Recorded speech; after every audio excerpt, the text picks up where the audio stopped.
Guys, bunga na ito ng ating durian. Ang bango. Guys, tumila lang ngayon. Pero, ang dilim pa rin. Dilim pa rin ang ulan. Ito na yung update ng ating mga grapes.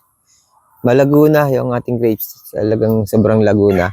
Ang problema natin, hindi natin alam kung ano yung mga lalabas na sakit. Kasi nga, panag-ulan. Grabe yung basa ng lupa. Hindi ako makapag fertilizer kasi nga ang fertilizer nating available ay yung liquid. Bali gusto kong bumili nung soil fertilizer. Update nga pala dito sa kusang bumulaklak natin na bumunga na yung sa ating Jupiter. Ayan, malaki-laki na. Yung second plantation natin, ito na. Itong update. Yan. Yung isang row, meron ng nilagay tayo. Ito, bali 3 row ito eh. Yung kabila naman, isang straight lang yun. Ang magiging cutting nun, yung magiging tanim ng ubas nun, fishbone, diretso dito. Kasi meron akong binabalak sa ilalim na ilagay. Kaya hindi siya katulad nito.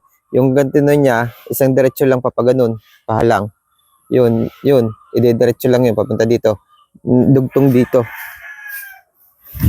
Nakadugtong dito yun, guys. Dito, sa bakante. Yan, walang hollow block. Ide-diretso yan. Bali ito, tatanggalin din ito isang hollow block. Magiging 2. Diretso. Hanggang doon sa may poste. Yan, yung dulong poste. May binabalak kasi ako dito sa ilalim na ilagay, kaya magiging fishbone siya. Yung update nga pala, guys, dito sa mga babies natin. Katulad nito, python. Abot na siya ng 3 lengths.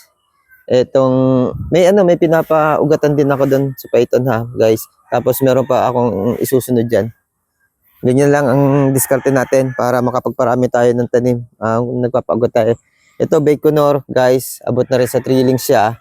Tapos meron din ako pinapaugat. Ayan, magiging 2. Tapos yung Atos, ito ang update niya. Nakat na natin yung dulo. May mga papaugatan din ako dito. 3 itong puno, Tapos yung update natin dito sa Everest, yan, may pinapaugatan din ako. Ito, malago na yung taas niya, Yan.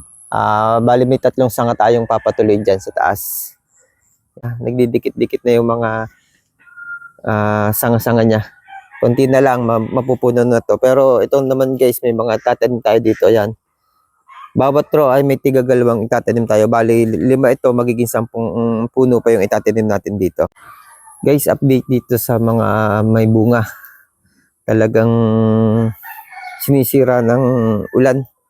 Although okay naman tong mga yan kita niyo, guys. Binalutan ko siya ng plastic, yung iba hindi pa. Kasi nga ang dahilan ay yung ibon, tinitira ng ibon.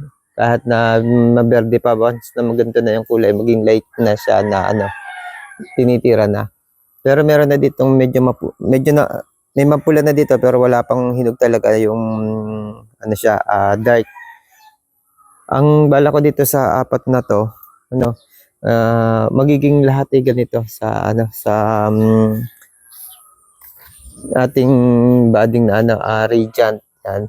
Lahat ng to, bala ko ay Radiant na lang lahat. Manggagaling din dito sa sanga katulad nito, guys, Ito, malalaki yung sanga na nito. Ayan. Dalawang malaki na, tapos meron din dito. Yan. Diyan na tayo magpapalaki-laki pa ng konti. Hintayin natin na matanggal yung bunga. Ibabading natin. Yan. Update din nga pala dito sa ayan yung medyo mapupula na. Guys, hindi kita masyadong madilim pa rin. Yan. Yan, medyo light na siya, pula. Dito, ito lagi ko tinitikman 'to. Paubos na 'to. Yung unang tikim ko ng maasim yung dati. Ngayon, naiba, siguro dahil do sa mga dinidilig natin. Mapula na 'to. Ang problema ko lang talaga ngayon, yan katulad ito, pumuputok.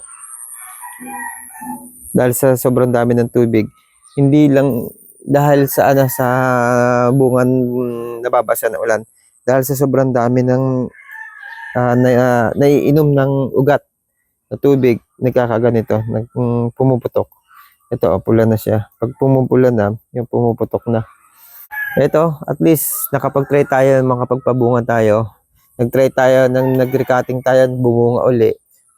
Malaking bagay na yon para sa pag-aaral na ginagawa ko dito sa ubas. Kaya patuloy tayo nating gagawin yung pagtatanim ng ubas kasi kahit pa paano medyo meron na tayong alam sa proseso ng pagbuhay ng ubas. Ito Radiant to. Nasubukan natin na magtugtong, nasubukan natin magpaugat. Ito guys ang update.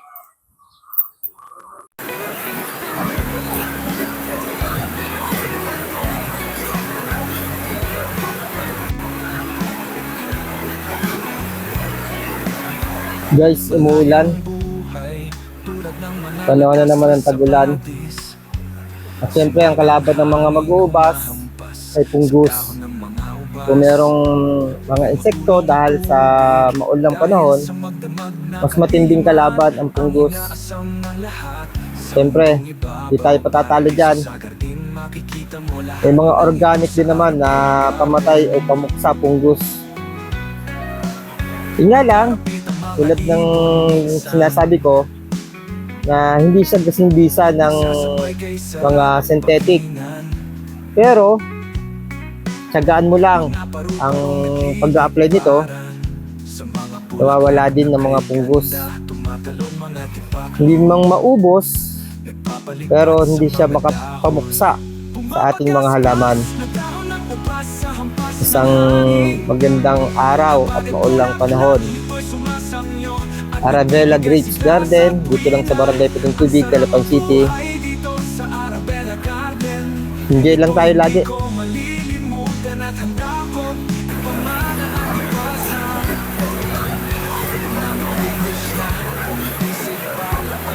Sa maganda kong paligid, tunay na magbibigay ng panibagong sigla dito sa buhay namin. Ito ang pangarap kong buhay, ang mapunta sa paraiso nga kung di nang gumawa. Sarap ng buhay sa bawat pagmulat ng mga mata, at muling papikit, ikaw pa rin ang kasama. Arabella Garden, pinangarap kita noon, ngayon nandito ka na. Yakap ko ang kaligayahan ito. Arabella Garden, ubas na kay ganga at crayfish na masigla. Mga hayop at halaman kay gaganda.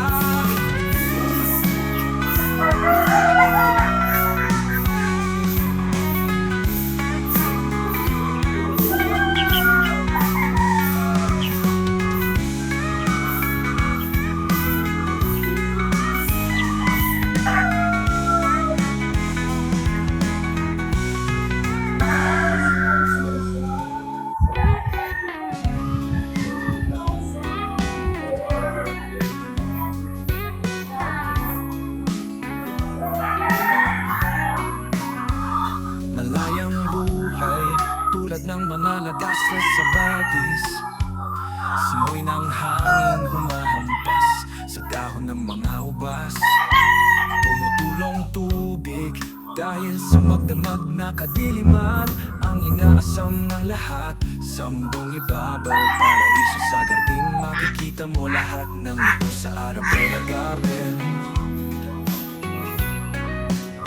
Nagkarapit ang mga ibon minsan, sasabay kay sarap pakinggan.